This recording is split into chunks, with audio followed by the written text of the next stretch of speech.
الرحمن مالك يوم الدين إياك نعبد وإياك نستعين اهدنا الصراط المستقيم صراط الذين أنعمت عليهم غير المغضوب عليهم ولا الضالين.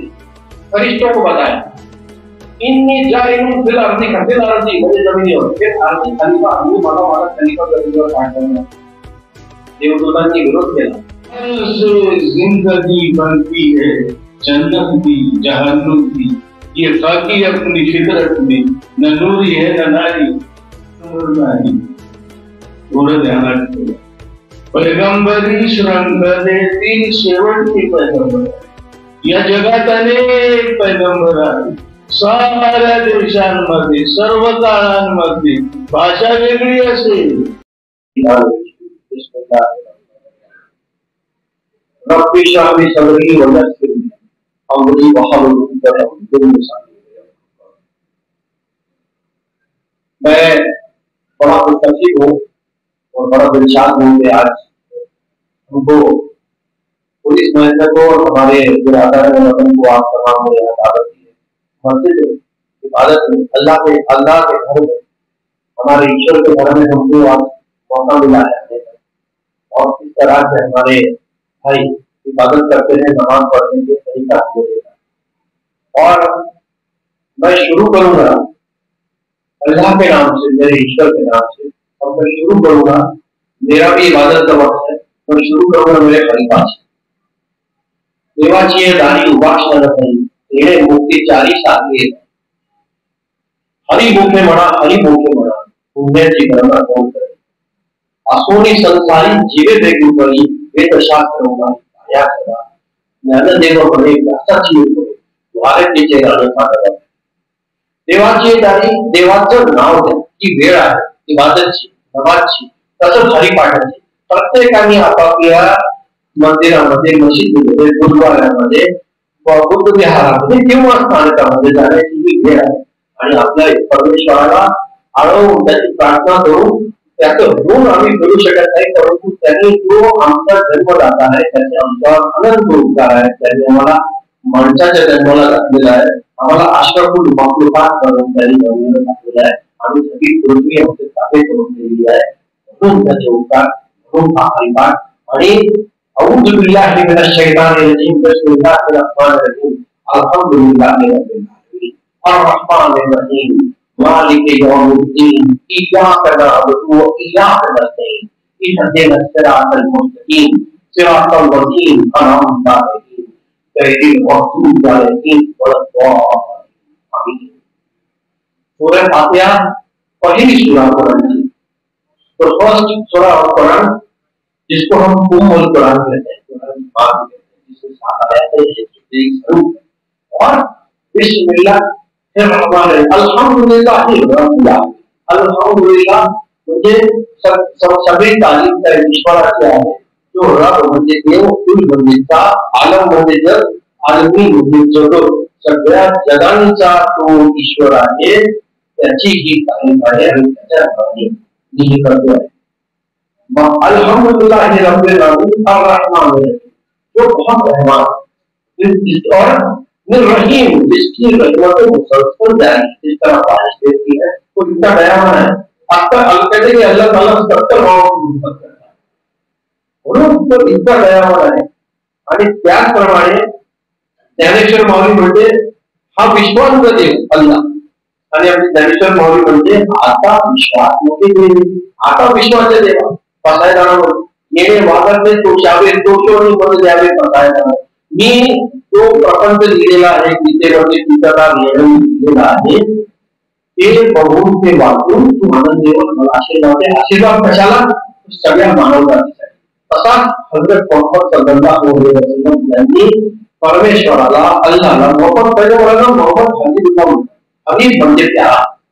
आणि कुरान मध्ये एका ठिकाणी अल्लाह ताला ने जिक्र केला है अल्लाह कोई जितना भी मुस्तदाई है उसके सारे कहना कि अल्लाह ताला ने जिक्र किया है कि मैंने इंसानी कौम पर बड़ा एहसान किया है, मैंने अपने महबूब से सबसे प्यारा हबीब जो है उसको पूछा करके मैंने इंसान के रहनुमाई के लिए। ये अल्लाह का कौल है, ये अल्लाह ने ये बताया जाता है। और इसीलिए हमने ऐसा प्यारा नबी हमारे बीच भेजा जमीन पर भेजा, अपना खलीफा जब बनाकर जमीन पर भेजा, और जब अल्लाह ने इरादा किया तो फरिश्तों को बना दिया। वही निकाल लगा होगा दिल बला खलीफा। अल्लाह ने इरादा किया कि वही निकाल होगा मिल बला फरिश्तों को बताया इनमें जाइलुन फिल अर्दी कफिल अर्दी बड़े जमीन और एक अर्दी खलीफा वो बड़ा वाला खलीफा का विरोध करना देवदूतों ने विरोध किया। उन्होंने कहा कि अल्लाह इसको मत दीजिए, इसको बना दीजिए, ये तनाज़ा पड़ा करेगा, ये तशद्दुद पैदा करेगा, ये एक दूसरे की गर्दन मारेंगे, ये अच्छे नहीं रहेंगे। अल्लाह ताला ने भेजा क्योंकि उसको अल्लाह ताला को हमारे प्यारे नबी को भेजा। इसलिए कहते हैं कि खुदा की मोहब्बत के तकाज़ों से खुदा की मोहब्बत के तकाज़ों से बड़ा एक महबूब की खालिद सारा जवाब। तर रमजान का खूप सुंदर मुबारक महिना मी आपल्या सगळ्यांना पुरुष मुबारक पाहतो या रमजानच्या महिन्यात। आणि या महिन्यामध्ये 3 आश्रय आहेत। ये महीना अल्लाह ताला ने कुछ रास्तों में बांटा है। पहला आश्रय रहमत का आश्रय है, इसमें अल्लाह ताला की रहमत की बंदों को बरसती है। दूसरा आश्रय मग़फ़िरत का आश्रय जिसमें अल्लाह ताला अपने बंदों को माफ करते हैं, गुनाहों से माफ करते हैं। और तीसरा आश्रय है जन्नतों की आग से आजादी का आश्रय। अल्लाह ताला इतना मेहरबान है। और इसी महीने में हमारे प्यारे नबी को कलाम पाक कुरान नाज़िल हुई और हमारे प्यारे नबी मोहम्मद या फ्लाइटला मस्जिदुल अक्सा से मस्जिदुल हराम से मस्जिदुल अक्सा गए, फिर वहाँ जिब्राइल अमीन उनके साथ आए, जिब्राइल अमीन उनको वहाँ से लिए गए। और जब सिदरतुल मुंतहा पहुंचे, सिदरतुल मुंतहा एक जागा है, सांगितलं की एक जागा आहे तिथे देवाचा तेज अल्लाहचा जलाल इतका असतो की तिथे कोणती गोष्ट टिकत नाही। म्हणजे मला एक छोटासा शेर आठवतो की मूसा अलैहिस्सलाम जब कोहे तूर पर जा रहे थे, मूसा अलैहिस्सलाम जब कोहे तूर पर जा रहे थे तो अल्लाह से उन्होंने बात की कि मुझे तुझे देखना है। तो अल्लाह ताला ने फरमाया कि मुझे देख नहीं पाओगे। तो अल्लाह का जलाल इतना है कि मूसा अलैहिस्सलाम ने जिद की तो एक थोड़ी सी किरण कोहे तूर से जब निकली तो सारा पहाड़ खाक हो गया। मूसा अलैहिस्सलाम की अपनी ऊपर नीचे गिर पड़े। इसीलिए हम एक शेर में बहुत मजा किया है, हमारे दोस्तों बोलते हैं कि हमको दूर से कर लेते हैं दीदार सनम का, हमको दूर से कर लेते हैं दीदार सनम का, मूसा की तरह खून पर जाया नहीं करते। तो ऐसी बात है। म्हणून मी जानतो की हा खूप छान महिना है आणि आमचे मुस्लिम लोग रोजा ठेवतात, आप दिन भर भूखे प्यासे रहते हैं। और रोजे का मतलब ही है कि सिर्फ भूखा प्यासा रहना नहीं, भूखा प्यासा नहीं रहना, अपनी बुराइयों को मारना है, अपनी नफ्सों को मारना है और दिन भर इबादत करनी है, अच्छे ख्याल रखने हैं, रात को तरावी में पूरी नमाज पढ़नी है और 5 वक्त की नमाज अदा करनी है, सदका देना है, हदिया देना है और खूब भरपूर इबादत करनी है। मैं अल्लाह की बारगाह में दुआ करता हूँ कि अल्लाह आपकी इबादत को कबूल फरमाए। अल्लाह आपकी हर जायज मुराद पूरी करे, आपके इसका मामला पड़ रहा है। और ज्यादा वक्त नहीं होगा मैं, और जिस प्यारे नबी को अल्लाह ताला ने हमारे रहमत के लिए दिया है उसको रहमतुल आलमीन का है। रहमतुल आलमीन है, सारे आलम के लिए रहमत करता है, उसको रहमतुल मुसलिमीन करके नहीं भेजा, आलम के लिए है, इंसानों के लिए है। और ये कुरान नाज़िल हुई और फरमाते हैं कि कुरान हुदल लिन्नास, कुरान हुदल लिन्नास, तो कुरान को इंसानों की हिदायत के लिए भेजा है। और वलकद यस्सरनल कुरान लिज़िक्र फहल कि अल्लाह ताला फरमाता है कि हमने आसान कर दिया कुरान को पढ़ने से, जिक्र करने के लिए लाया। अच्छा, सुंदर पुस्तक, ये आसमानी किताबों में से जो आखिरी किताब है, उसकी आयत रहेगी मोहम्मद सल्लल्लाहु अलैहि वसल्लम आखिरी नबी है, नबूवत होती है और मुसलमानों को किसी रास्ते चलने का इशारा दिया गया है, तो किया गया है। तो बेशक सभी मुसलमान इस रास्ते पे चलते, और ये रास्ता है सिरातल मुस्तकीम, सिरातल मुस्तकीम, सीधी राह पे चला। और गैरिल मखलूक अलैहिम वरद्वानी, उस रास्ते पे नहीं जिस रास्ते पे गुनाहगार चले, उस रास्ते पे नहीं जिन्होंने गलतियां की, उस रास्ते पे चले। तो ये वही है, हर धर्म में यही होता है। मैं तो कहता हूँ कि कुल हु अल्लाहु अहद वल्लाहु समद लम यलिद वलम यूलद वलम यकुल लहु कुफुवन अहद, कहूँ ये लाए देव एक है, एक ईश्वर एक है। आणि ग्रंथ साहेब मध्ये गुरु नानक म्हणतात, जपजी साहेब एक Onkar, Ek Onkar, Ek Onkar Satnam, the true name, सच्चा नाम, एक ओंकार सतनाम, करता पूरा, चलने चलाने वाला वही है, मारने जिलाने वाला वही है। एक ओंकार सतनाम करता पूरा निर्भय, उसको किसका डर है, निर्भय, सब दुश्मन। अकाल मूर्त, अकाल मूर्त यानी ये जमी जन्नती, ये जहां जन्नत था, चांद सूरज जैसे आसमान में जन्नत था, अगर आप देखा किसी पर आया जन्नत था, तब था कुछ ज्यादा, था कुछ बड़ा था, अल्लाह अल्लाह अल्लाह, वही था, वही है और वही रहेगा। बाकी तो सब माना होने वाले हैं। मिन्हा खलकनाकुम व फीहा नुईदुकुम कुल्लु नफ्सिन ज़ाइक़तुल मौत, मौत का मजा हम सबको लगता है, कुछ नहीं रहेगा, वही है, वही था और वही रहेगा। कहते हैं कि ओंकार सतनाम करता पूरा निर्भव निर्भय अकाल मूर्त, इज इनफाइनाइट, कायम है। अजूनी कहते हैं कि लम यलिद लम यूलद, न वो उसने किसी को जाना, न उसको किसी को पैदा किया। अर्जुनी, अर्जुनी योनि, वो किसी भी योनि में से पैदा नहीं हुआ, ये नानक कहते हैं, ये ग्रंथ साहिब कहते हैं। साहिब हम सेल्फ इल्यूमिनेटेड, उसकी खुद की रोशनी है, गुरु प्रसाद, और हम कहते हैं अच्छे रहनुमा की साक्षी कहते कि आदि सच, पहला सच, जुगान सच, जुगान इल्यूमिनेटेड सबसे रहा है भी सच, अभी भी सच है, वो नानक वो भी सच, यही सच हुआ। तो मैं आप तमाम को फिर हमारे रमजान को मुबारकबाद देता हूँ। अभी अब ईद आएगी, ईद उल फितर में आप तमाम लोग नमाज़े ईदगाह के लिए नमाज के बाद यूनाइटेड जाएंगे और मिलकर नमाज दुआ करेंगे। मैं गुजारिश करता हूँ आपसे कि अपने बच्चों के लिए दुआ कीजिए, बेरादारा के वतन के लिए दुआ कीजिए, अपने मुल्क के लिए दुआ कीजिए कि हमारे मुल्क में अमन व अमान बना रहे, हिंदू मुस्लिम से ईसाई सब भाईचारे से रहे, कहीं झगड़ा न हो। ये दुआ करेंगे तो इंशाअल्लाह मैं समझता हूँ कि आपकी दुआएं मेरा रब जरूर कबूल करेगा।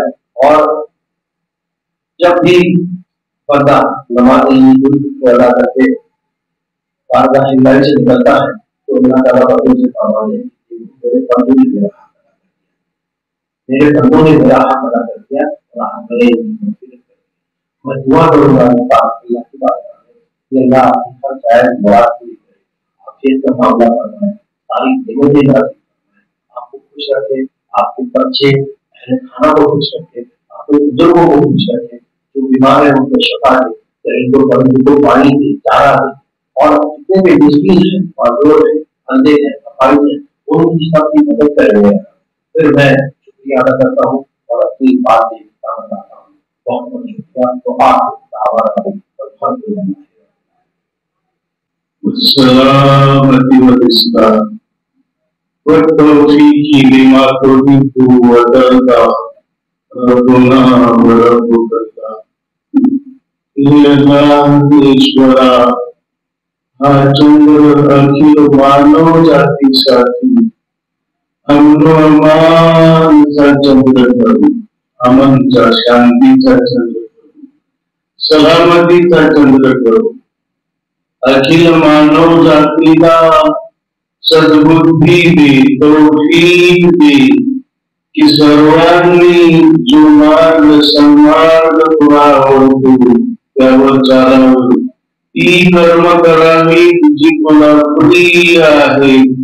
आणि हे चंद्राला उद्देशून की हे चंद्रा निशंक तुझाही आणि आम्हा सर्वांचाही निर्माता एकच आहे, तो करता. अमनची दुआ तर चंद्र पाहून केलेली आहे सुरुवात सर्वांनी, आणि निवड दुआ करून न थांबता मी आज संयोजकांचे सर्व भारतीयांतर्फे, सर्व गांधीचे या शहरवासियांतर्फे, खामगाववासियांतर्फे आभार मानतो की दुआ बरोबर त्यांनी अमन करता प्रत्यक्ष प्रतिबंध केली आणि आजच्या कार्यक्रमाचं नियोजन केलं. सर्व धर्मीयांना इथे या मशिदीमध्ये बोलावतो आणि उद्देश एकमात्र आहे की या समाजामध्ये सद्भावना, प्रेम, बंधुभाव तो वृद्धिंगत व्हावा. रमजान संबंधी आपण साहेबांच्या तोंडून ऐकलं आणि आपल्याला मला वाटतं आश्चर्याचा धक्का बसला असेल तुम्हाला नाही, मुस्लिम बांधवांनाही, की ज्या आहेत त्यांनाही अवगत नाही त्या साहेबांना अवगत आहे पुराणातल्या. आणि अशा सुंदर पद्धतीने तर रमजानची दोन वैशिष्ट्ये आहेत, एक रोजा आणि दुसरं कुराण आहे.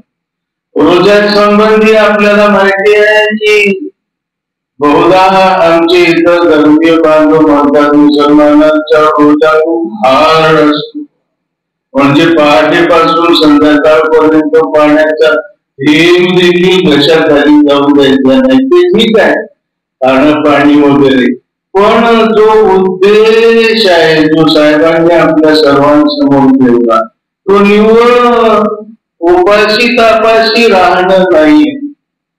पैगंबर मोहम्मद सल्लल्लाहु अलैहि वसल्लम साहेब म्हणाले रोजांचा, उपवासांचा उद्देश स्पष्ट करताना की रोजा पहाटेपासून तर सूर्यास्तापर्यंत अन्न पाणी सोडण्याचं नाव नाहीये, फक्त म्हणे रोजा जुबान का भी है, रोजा आंखों का भी है, रोजा कानों का भी है और रोजा हाथों का, पैरों का भी है.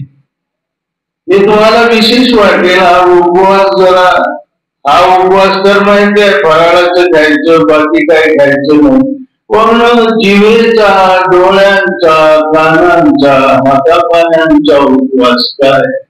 आणि खरं हेच महत्वाचं आहे. या रोजेदारामध्ये एक आयडियल परिवर्तन, तो एक आदर्श माणूस व्हावा हा उद्देश आहे रोजांचा. त्याचं पाहणं, बोलणं, ऐकणं, चालणं, वागणं टोटल त्याच्यामध्ये परिवर्तन घडून पैगंबरांचा एक उपदेश आहे त्यावरून स्पष्ट होईल रोजांसंबंधी. ते म्हणाले की जो रोजा ठेवूनही खोट बोलणं आणि खोटारडे वागणं सोडत नाही त्याच्या निव्वळ उपासमारीची अल्लाहला, भगवंताला काडी मात्र गरज नाही. कशाला उपाशी म्हणतो घेण्यात देण्याचं? जर तुझं बोलणं बदलत नसेल, जर तुझं वागणं बदलत नसेल, मला वाटतं रोजांचा उद्देश समजण्याकरता या एक दोन हदीसी किंवा हे उपदेश पैगंबरांची सफिशियंट आहे. आता जो आपण इफ्तार केला तो इफ्तार करताना की दुआ बहुतेक मुस्लिम बांधव करतात, तीही खूप महत्वाची आहे की की हे अल्लाह, मी केवळ तुझ्या करता हा रोजा ठेवला आणि तुझ्याच नावाने मी हा उपवास सोडत आहे. तू दिलेल्या कष्टाच्या कमाईवर रिझ्किका अफ्तर तू फतकब्बल. ही कष्टाची कमाई खूप महत्वाची, अंडरलाईन करण्यासारखी. रोजा ठेवला, पहाटेपासून संध्याकाळपर्यंत अन्न पाणी सोडलं, सगळं काही केलं, पण आता उपास सोडतो नंबर 2च्या कमाईवर. लोकांचे खिसे कापून, बेईमानी करून, हॉस्पिटलमध्ये पेशंट लुबाडून, दुकानामध्ये गिरायकांना गाठी मारून, दुधात पाणी घालून, तुझ्या सगळ्या रोजाच नाही, तुझी नमाजही आणि तो हज असो की जकात, दान, धर्म, सगळ्या तुझ्या इबादतींवर, उपासनांवर पाणी ठेवले जर कमाई नंबर 2ची असेल. पैगंबर साहेब म्हणाले, रिझ्क हराम कर. हरामाच्या कमाईवर ज्याचं संगोपन झालेलं आहे त्याची कुठलीच उपासना ईश्वराला, भगवंत स्वीकृत करणार नाही. किती महत्वाचं आहे. तर उपवास सोडताना हे पण महत्वाची शिकवण दिलेली आहे की कष्टाच्या कमाईवर तुकोबांनी म्हटलंय ना, जोडून या धन उत्तमची व्यवहारी उदास विचारे जर तू धन जर उत्तम व्यवहारी नाही, चुकीच्या व्यवहाराने जोडलेला असेल तर मग त्या सत्कर्मांना काही अर्थ होईल. रोजानंतर आजचा दुसरा विषय तो पुराणाचा आहे आणि पुराणाविषयी खूप चांगली माहिती साहेबांनी आपल्या सर्वांसमोर ठेवली. त्यातली नंबर 1 जी खूप महत्वाची. मुस्लिमांचा सुद्धा, काही मुस्लिमांचा सुद्धा गैरसमज आहे की हा कुराण मुसलमानांचा, इतर धर्मियांचा प्रश्न नाही. साहेबांनी संदर्भ दिला कुराणाचा. हुदल लिन्नास शहरु रमजान अल्लज़ी उन्ज़िला फ़ीहिल कुरान हुदल लिन्नास व बय्यिनातिन मिनल हुदा वल फुरक़ान. ये इंसानों के लिए हिदायत है, ये इंसानों के लिए मार्गदर्शन है. अरबों के लिए नहीं सिर्फ, मुस्लिमों के लिए नहीं सिर्फ. कुरान हुदल लिन्नास. आणि आपल्या सर्वांना नम्र विनंती आहे कळकळीची की अनेक भाषांमध्ये, अगदी मायबोल्या मराठीमध्ये सुद्धा कुराणाचं भाषांतर आहे, बाहेर उपलब्ध आहे. त्या अर्थी ते मानव जाती करत आहे. आपण जरूर त्याचा अध्ययन करा. कुराणाचे जे शिकवणी आहेत ना मूलभूत, त्याच्यामध्ये 4 महत्वाच्या आहेत. 4ही पण आलेले आहेत, पण तो मुद्दा रिवाइज करतो.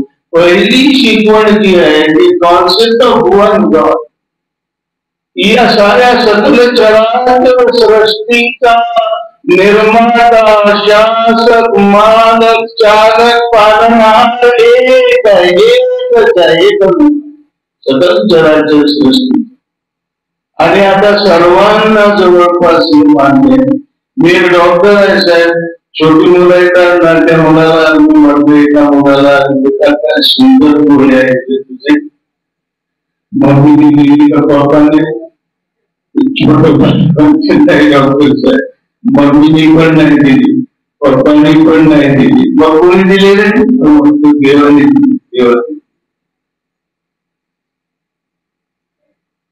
सगळे वाळू देवासी शिकू जगाशी बाळा दुधातून करीत पती वाढत श्रीपती सोडे तिने तुझी काय नाही केली. तुम्ही विचारता काय केलं त्यात, काय केलं त्यात. तू म्हणताय काय केलं ते नको विचारू, काय नाही केलं हे सांग. काय कर तू. साहेबांनी सांगितल्याप्रमाणे अरे तू त्याचा खलिफा आहे, तू त्याचा प्रतिनिधी आहेस या धर्तीवर भगवंताचा. म्हणजे साहेब जर असले कलेक्टर तर तू डेप्युटी कलेक्टर आहेस. जर तो कलेक्टर असेल तर तू कोण आहेस? डेप्युटी कलेक्टर आहेस बेटा. तो जर मुख्याध्यापक असेल तर तू मुख्याध्यापक आहेस. तू या धर्तीवर तू त्याचा प्रतिनिधी आहेस. आणि हे गुराढोरांसारखं वागणं तुला शोभत नाही. तू तो रहमानचा खलिफा. रहमान का नुमाइंदा है, तेरे दिल में भी रहम होना चाहिए। वो रहीम का नुमाइंदा है, अल्लाह का नुमाइंदा है, त्याची गुण तुझ्या ठिकाणी असली पाहिजे, माणसासारखं वाग आणि त्याच्याकरताच हे सगळं.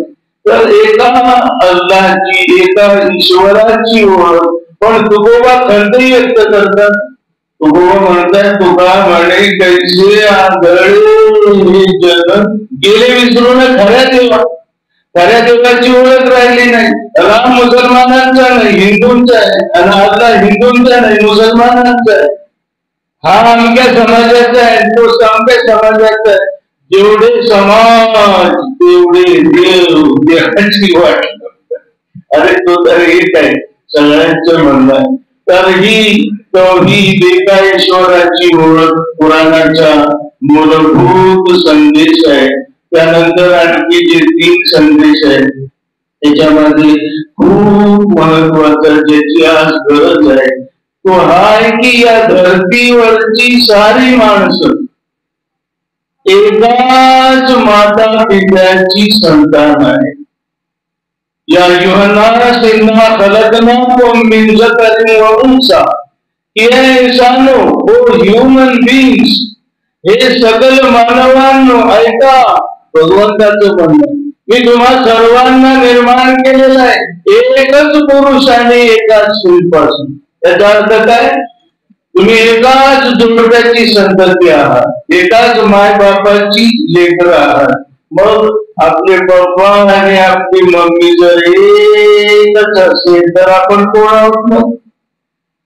आणि मग जे डॉक्टर फील्डशी संबंधित आहे किंवा मला वाटतं सर्वांना त्याचा अनुभव आहे की मायबाप एक आहे, ब्लड रिलेशन आहे अखिल मानव जातीमध्ये, म्हणून हॉस्पिटल मध्ये अजून नाही, रिएक्शन येत नाही. म्हणूनच तर हिंदूचं ब्लड प्रसंगी मुस्लिमाला जीवदान देते, तेऱ्याचं तांबवायला चालतं, बरोबर ना?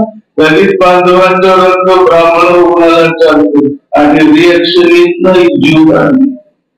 मेडिकल सायन्स सुद्धा सांगते की अखिल मानव जातीमध्ये ब्लड रिलेशन आहे. हा जो देश आहे, हा जो मत्सर आहे, ते खोदांड आहे, बकवास आहे, झूठ आहे. हम सब भाई भाई, हे पुराणाचं म्हणणं, हे संतांचं म्हणणं. तुम्ही एक माँ बाप की संतान, युनिव्हर्सल ब्रदरहुड, विश्व बंधुत्वाचा संदेश पुराणाचा दुसरा.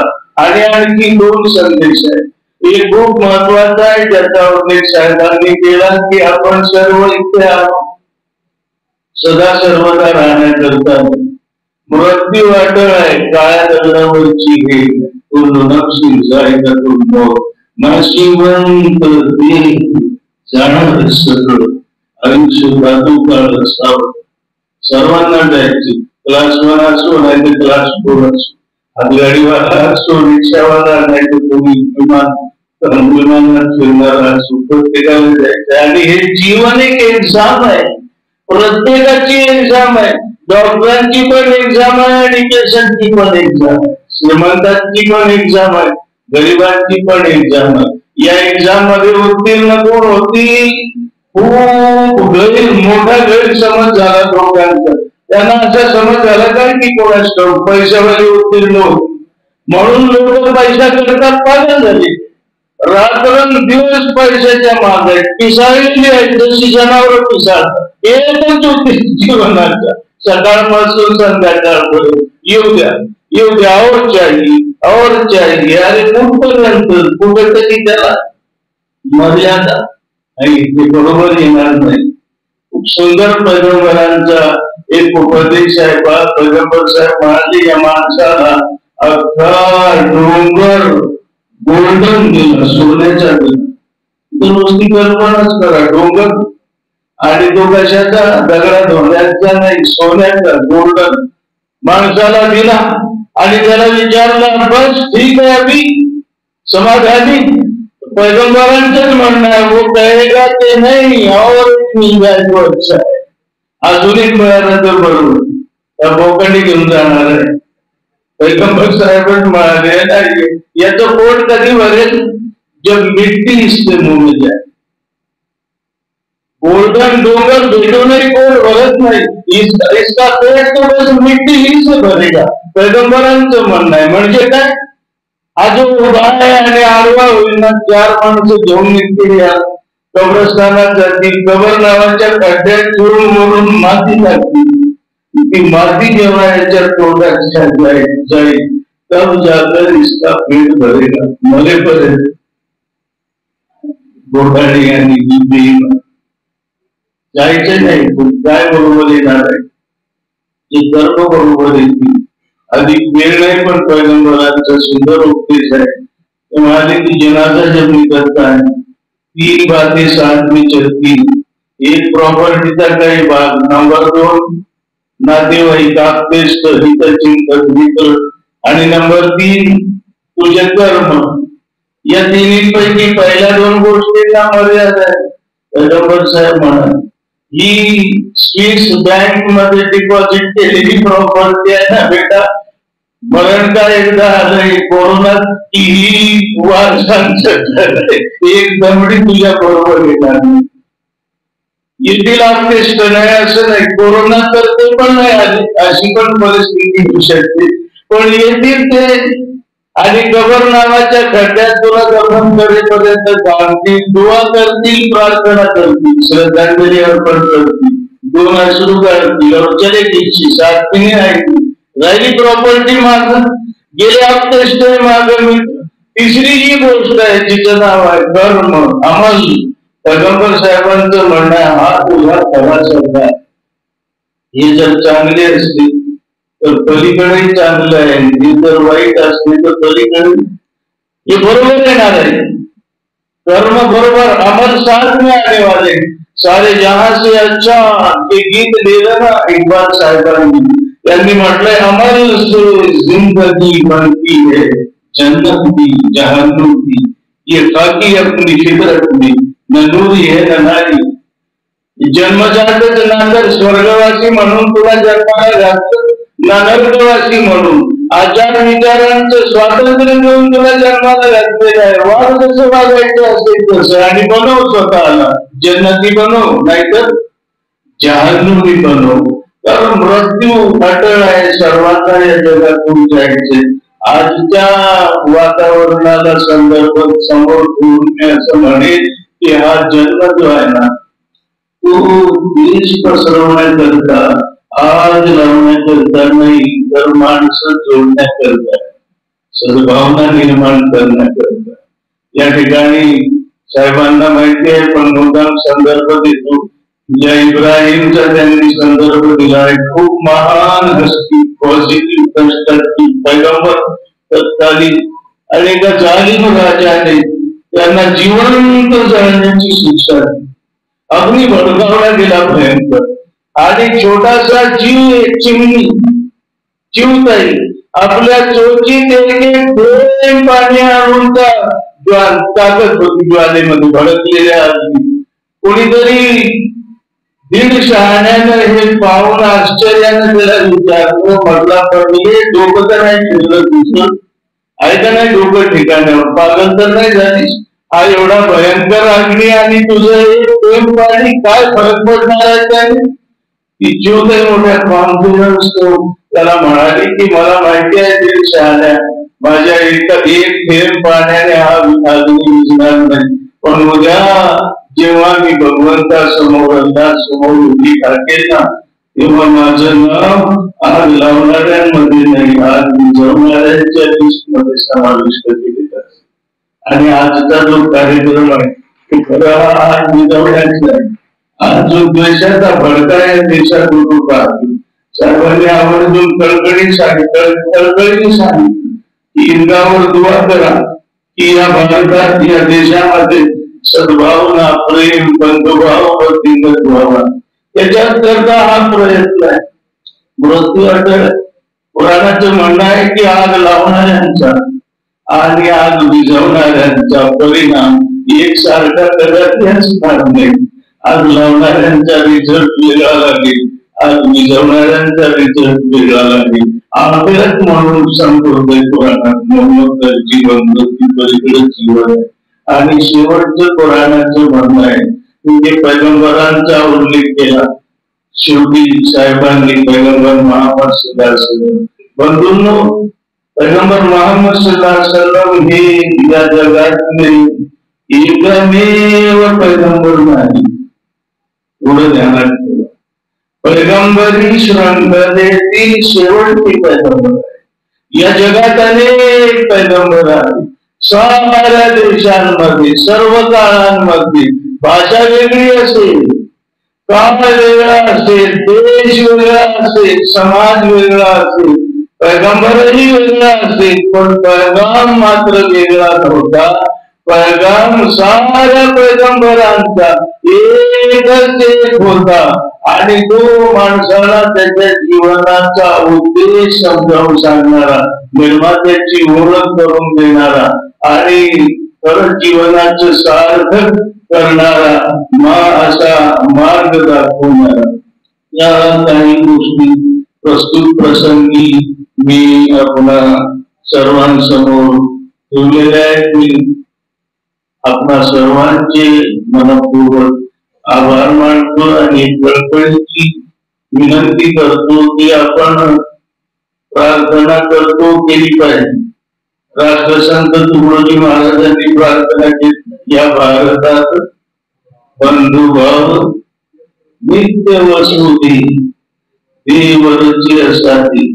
पैगंबरांनी पण प्रार्थना केली. चंद्रभाऊंनी प्रार्थना करतात नाही, पैगंबरांनी केलेली प्रार्थना. पण ते निव्वळ प्रार्थना करून थांबले नाही, जीवाचं रान केलेलं आहे.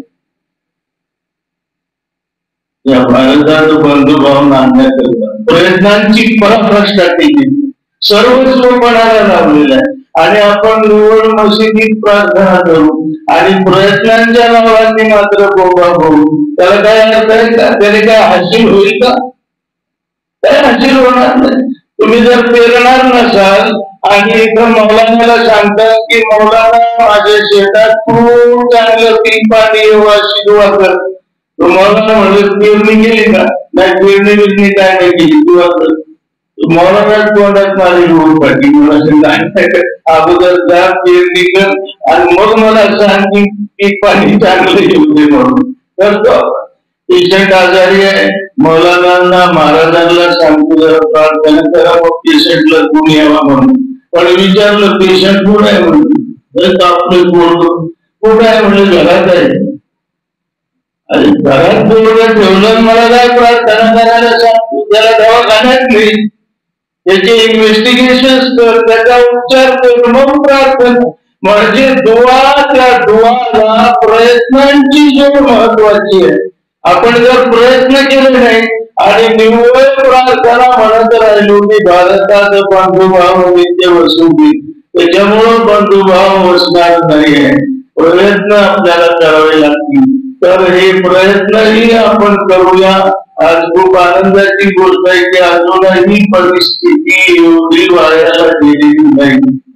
एवढी उत्स्फूर्त आपल्या सर्वांची ही उपस्थिती ही दाखला देते, ते प्रमाण आहे की आजही देशामध्ये शांतीप्रिय, बंधुभाव प्रिय, अमन प्रिय बंधू भगिनींची संख्या प्रचंड आहे. फक्त आपल्याला एक काम करायचं की या सर्व शांतीप्रिय बंधू भगिनींना जोडायचं, एकत्र करायचं आणि त्यांना एकत्र करून बंधुभावाकरता आपल्याला प्रयत्न करायचे.